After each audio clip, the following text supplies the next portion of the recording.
Oke, selamat pagi semua. Saat ini kita coba tutorial sebentar terkait bahas beberapa soal yang kemarin saya bagikan dan juga latihan soal yang kemarin ya pengayaan lah terkait materi struktur kristal padatan. Ini adalah padatan aluminium. Coba lihat soal seperti di atas. Ada struktur kristal aluminium sesuai tipe kubus pusat muka. Hitung jumlah atom masing-masing sel, kemudian lingkari gambar yang sesuai untuk kristal aluminium. Yang mana yang kristal aluminium? Kenapa begitu? Yang ini ya, yang warna yang 4 ya, karena dia disebut berpusat muka. Sedangkan jumlah atomnya untuk yang kubus sederhana kemarin itu ada dua, kubus pusat badan, kubus sederhana satu, kubus pusat muka ada 4 ya, dari titik sudut dan sisi. Kalau disebut pusat muka itu namanya ada 4 atom dalam satu unit selnya. Kemudian tulis persamaan untuk mendapatkan volume satu sel satuan, kemudian hitung volume satu sel satuan aluminium. Biasanya kalau soal-soal padatan itu dikasih konversi itu lebih enak, tapi kadang juga enggak.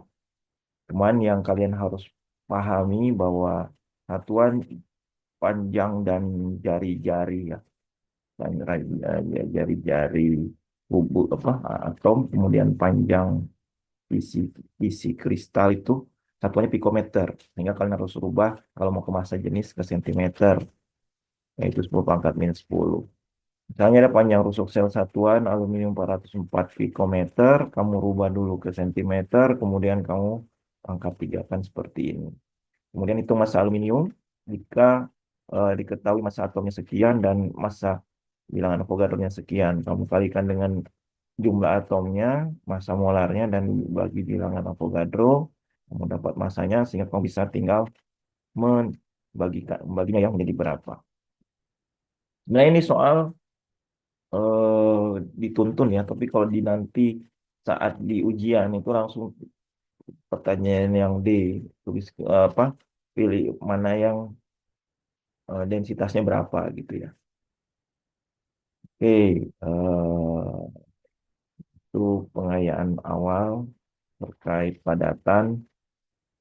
Sudah dikerjakan sedikit yang tutorial kemarin? Apa yang latihan soal bagian 2 persiapan ujian? Belum. Nah, dia udah lihat-lihat soalnya belum?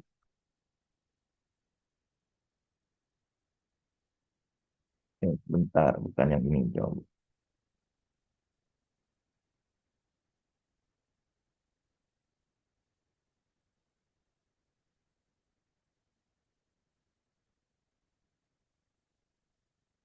Oke.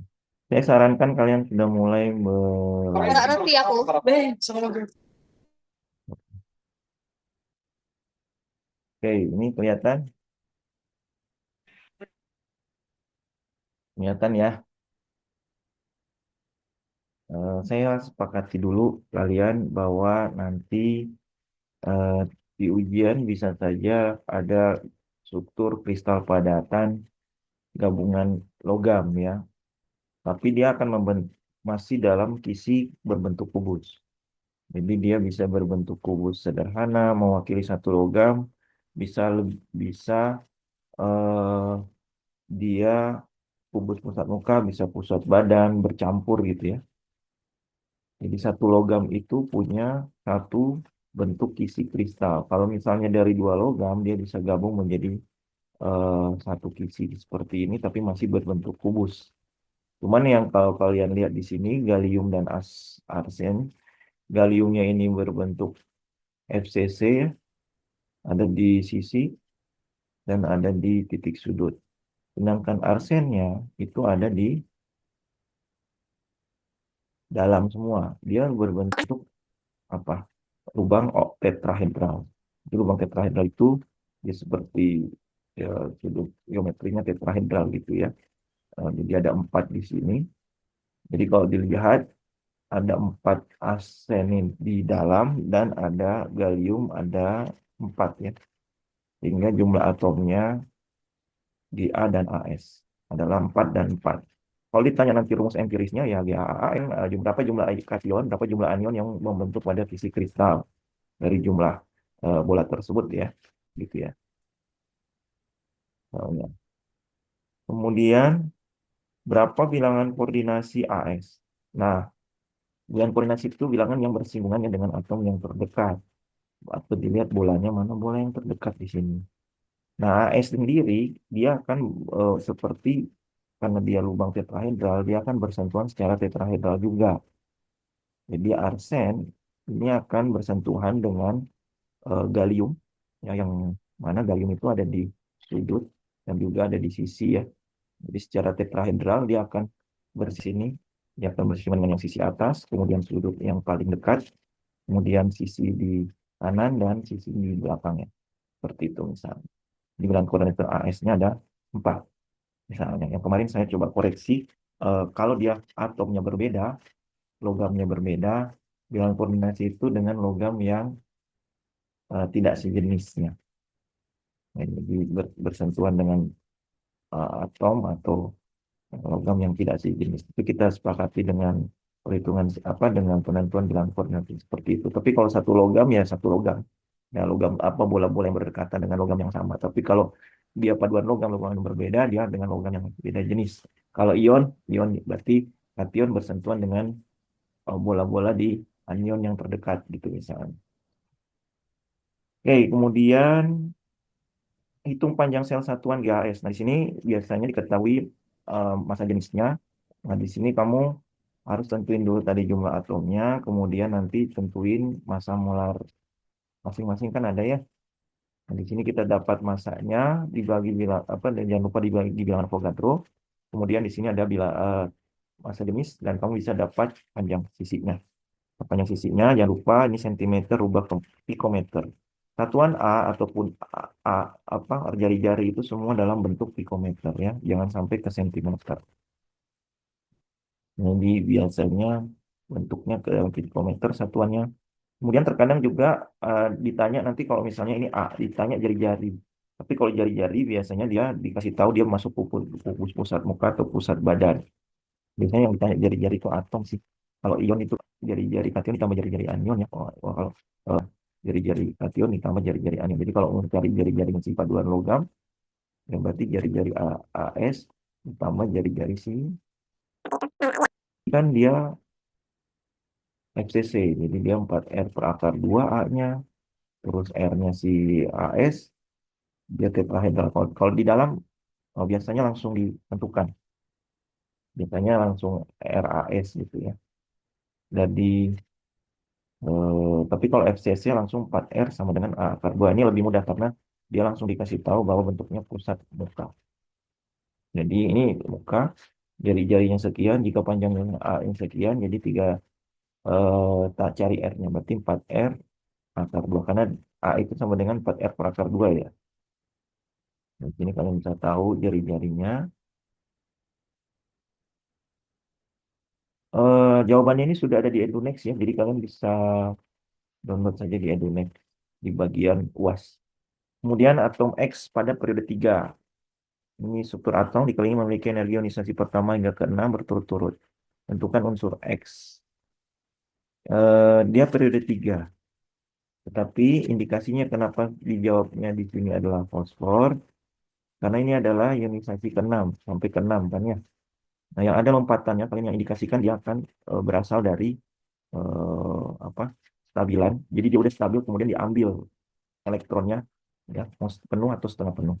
Dan ini juga ada loncatan 2000 ke 4000. Nah, ini jadi kalau kita lihat saat ini di pertama ini sisanya jadi 3P2 kan. Nah, di 982. Tapi pas di 1873 ini 3P1. Tapi pas di 2880 ini 3S. Dia kan udah stabil tuh. Sehingga ada lompatan yang meningkat. Jadi 2800 menjadi 4900. Kemudian saat 3S1-nya lepas, Jadi 2p6 ini tidak ada lompatan terlalu signifikan. Tapi pas dari 2p6 menjadi 2000 dia sudah penuh. Dipaksa untuk melepaskan elektron sehingga dia butuh energi lebih cepat, lebih besar. Sehingga ini indikasinya adalah pada periode 3 saat dia ionisasi ke-6 dia sangat besar yaitu pada fosfor. Nah, ya. Kemudian tuliskan bilangan kuantum NLML-nya. Nah, ini sesuai dengan soal saja. Kalau soal dimintanya NLML, berarti kamu tulis masing-masing. Seharusnya kan dia N-nya 3, L-nya 1, ML-nya kan bisa semuanya ya. Min 1, 0, 1. Kemudian MS-nya bisa plus setengah, bisa min setengah. Tapi yang ditanya di sini di soal hanya kajian N, L, dan ML. Hanya N sama L, ML-nya. Tapi kemungkinannya, dia mungkin kan bisa ini 31 min 1, 310, dan 31 plus 1. Manakah yang memiliki jari-jari yang lebih besar, atom X atau kation? Ya, pasti atom lebih besar jari-jarinya daripada kationnya. Karena kation kalau dia melepaskan satu elektron, tolakan elektronnya semakin kecil ya. Jadi jarak inti ke paling luar dia akan semakin kecil jari-jarinya. Salah satu spektrum emisi atom X memiliki panjang gelombang 570 nanometer. Berapa energi yang dilepaskan 1 mol? Di sini kalian cari Hc per lambda, kemudian jangan lupa dikali bilangan Avogadro. Kalian akan dapat satuannya dalam joule untuk 1 molnya. Ya. Lihat soalnya apakah dia minta untuk 1 mol atau 1 foton gitu ya. Itu kita harus tahu. Kemudian diagram fasa. Diagram fasa ini soal-soalnya masih soal-soal gabung-gabungan kecil-kecil ya.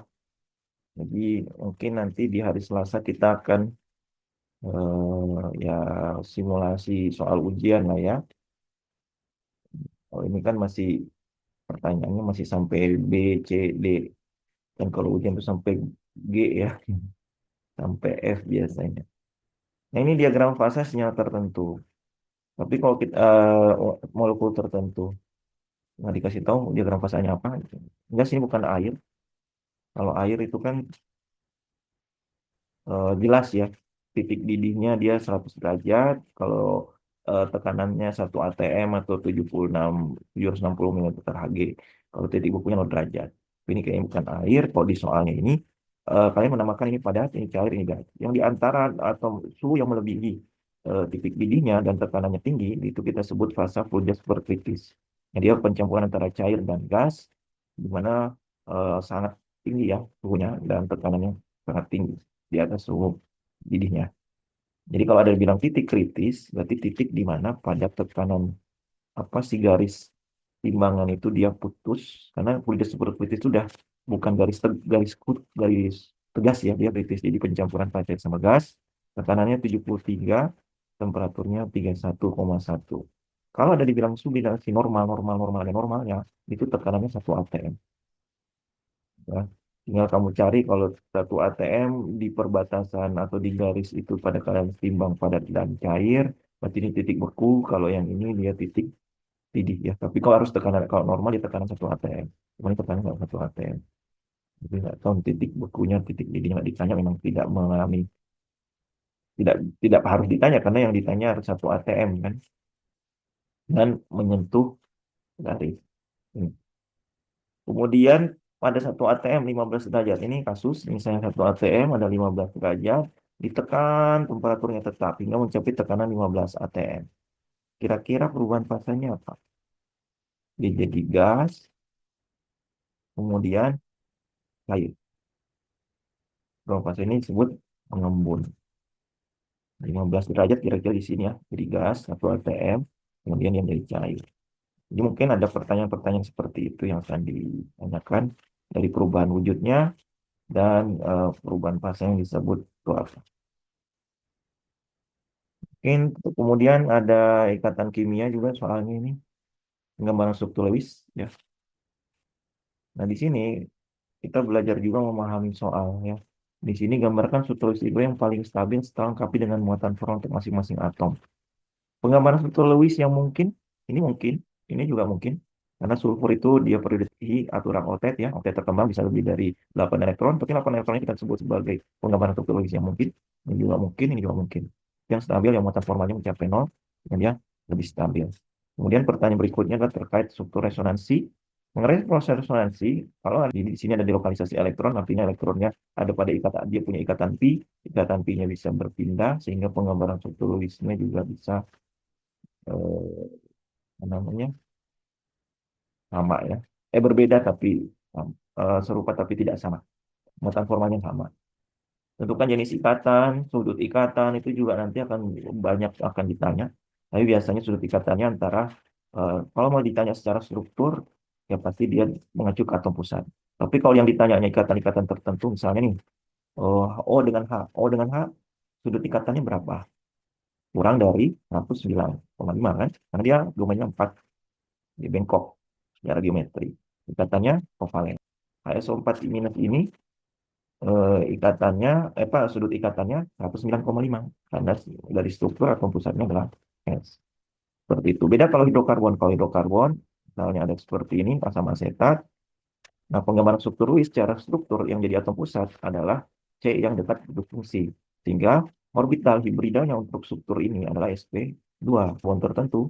Misalnya ini atom C1, ini atom C2, ini atom C3. Nah, atom C2 sampai sp3 karena dia ada H di sini kan ya. Seperti itu. Jadi harus dilihat pertanyaannya, apakah mengacu ke atom tertentu atau ke struktur. Nah, kalau orbital hibrid struktur HSO4 minus ini adalah sp3. Seperti itu. Nah, ini paling soal tambahan dan ini ada tekanan yang berapa, temperatur berapa untuk titik triple, titik didih normal, titik beku normal untuk diagram fasa air. Mungkin itu tutorial singkat. Saya yakin kalian belum banyak belajar. Tolong belajar, persiapkan untuk minggu depan. Di hari Selasa kita coba simulasi ujian ya. Eh, Cuman kerjanya mungkin berkelompok lebih enak karena lebih diskusi. Nanti kita lihatlah waktunya cukup atau tidak. Ada pertanyaan? Tidak ada. Jangan lupa absen di six. Itu saja. Assalamualaikum warahmatullahi wabarakatuh. Selamat pagi. Waalaikumsalam. Terima kasih, Pak. Ya. Kasih, Pak. Kasih.